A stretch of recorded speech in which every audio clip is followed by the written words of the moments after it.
Dust swirled around a lone figure on horseback, Ethan Cole, a poor rancher whose clothes carried more patches than cloth. Each day was a fight against hunger, drought, and fate itself. But that day, as he rode through the canyon searching for a lost calf, fate decided to notice him back. The air was still, too still. Even the wind had stopped whispering between the cliffs. Ethan slowed his horse, squinting ahead. Then came a sound that cut through the silence, a scream, sharp and terrified, echoing off the rocks. Without a second thought, he kicked his horse into a gallop. The cry came again, closer this time. When he rounded the bend, his heart froze. Two young Apache women were cornered near the edge of a rocky slope. A massive mountain lion crouched before them, its muscles tense, tail flicking like a whip. The sisters clung to each other, fear written across their faces. Ethan didn't think. He acted. He leapt from his horse, pulling the knife from his belt and grabbing a broken spear lying nearby, likely dropped from the tribe's hunting grounds. "Hey, over here," he shouted, drawing the beast's attention. The lion turned, growling low, its golden eyes burning into his. Dust rose around them as the animal pounced. Ethan barely dodged, swinging the spear to block its strike. The impact sent a jolt up his arm, tearing his sleeve and skin alike. Blood ran down his forearm, but he stood firm. The sisters watched in horror, unable to move.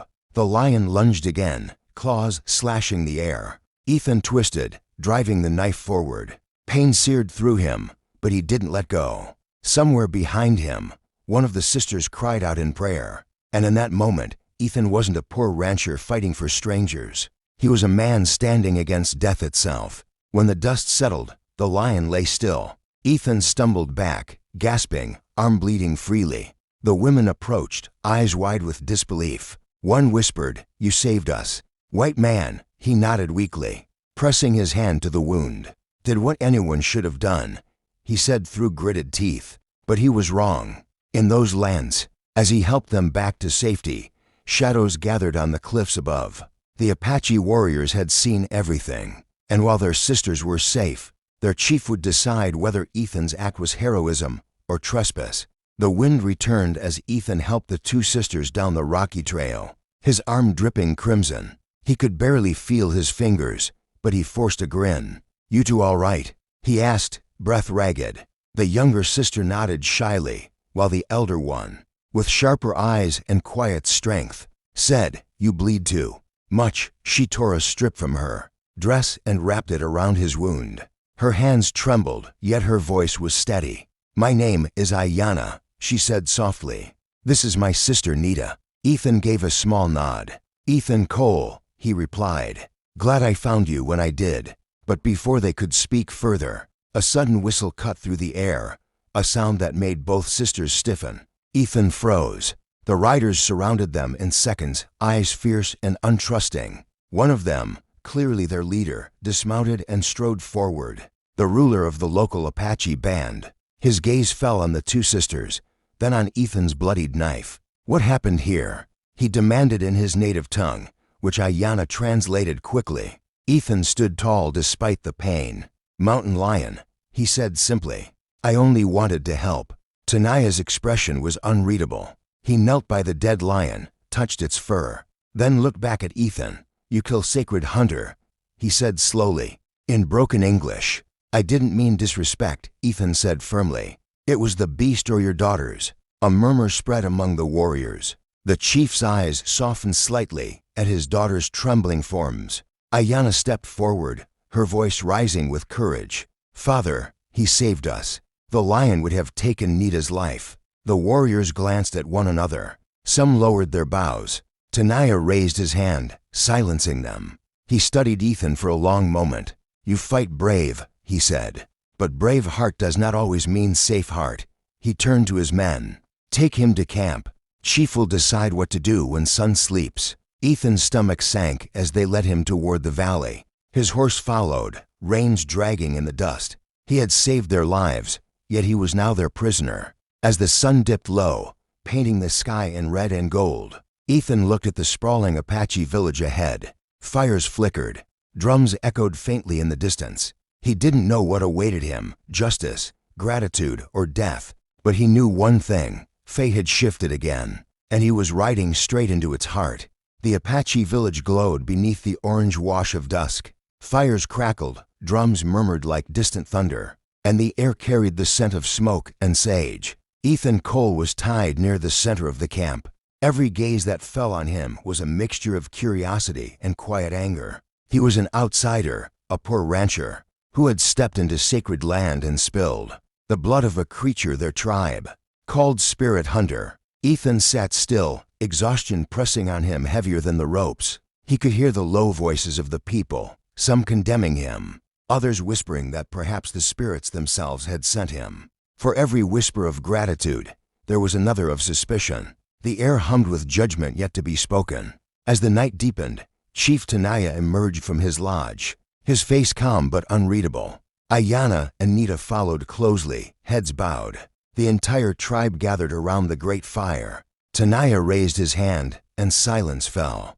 Ayanna translated for Ethan, her voice trembling. "My father says," she began softly, "you saved our lives. For that, he honors your courage. But you killed a sacred lion, a guardian of these lands. Its death cannot go without meaning." Ethan swallowed hard. "If there's a price, I'll pay it," he said quietly. "But I won't say sorry for saving your daughters." The words carried across the fire, surprising even himself. Some warriors muttered, others nodded in grudging respect.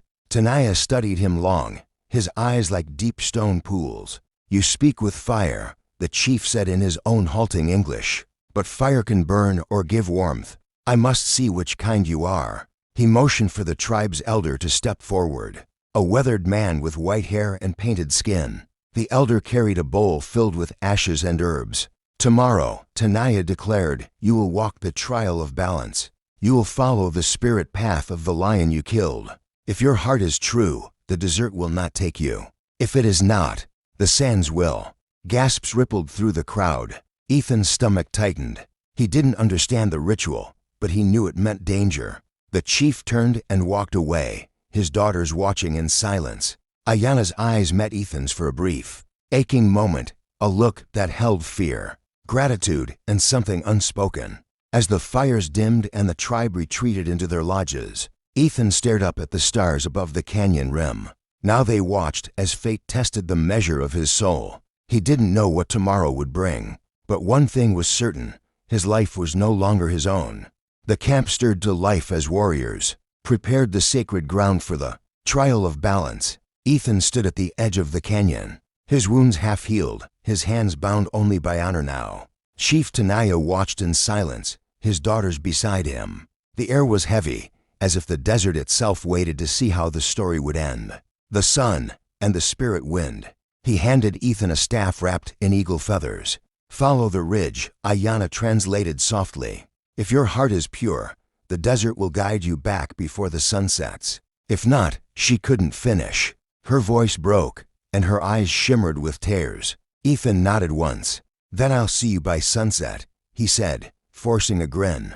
But deep down, he wasn't sure he would. He started walking, each step crunching against the red sand. The wind howled like a voice from another world. Hours passed. Heat burned his skin, thirst clawed at his throat, but he kept moving. He thought about the lion, about the fear in the sister's eyes, about how a man with nothing could still choose to do what was right. As the sun climbed higher, mirages danced before him, waves of heat that blurred the horizon. Then, faintly, he heard something, the growl of another lion echoing from the cliffs. His heart froze. From the shadows emerged a smaller mountain lion, perhaps the mate of the one he'd slain. It prowled closer, muscles coiled. Ethan didn't reach for his knife. He slowly lowered his staff, whispering, "I didn't come to fight." The animal stopped, eyes glowing in the sunlight. Then, silently, the lion turned and vanished into the dunes. When Ethan returned to the village at sunset, the crowd gasped. Dust-covered, sunburned, but alive. Chief Tenaya stepped forward, eyes glinting with something like pride. "The spirits spared you," he said solemnly. "They found no lies in your heart." He raised his hand, and the tribe bowed their heads. "From this day, Ethan Cole is not an enemy," Tenaya declared. "He is brother of the desert." Ayanna smiled through tears, her voice barely a whisper. You changed your fate, Ethan. As the fire roared that night, Ethan sat among the Apaches, his wounds washed and his soul reborn. He looked into the flames and thought of how a poor rancher, forgotten by the world, found his worth not in gold or land, but in courage and compassion. And as the wind swept across the desert, he said softly, "If this story finds anyone out there, remember, no good deed goes unseen.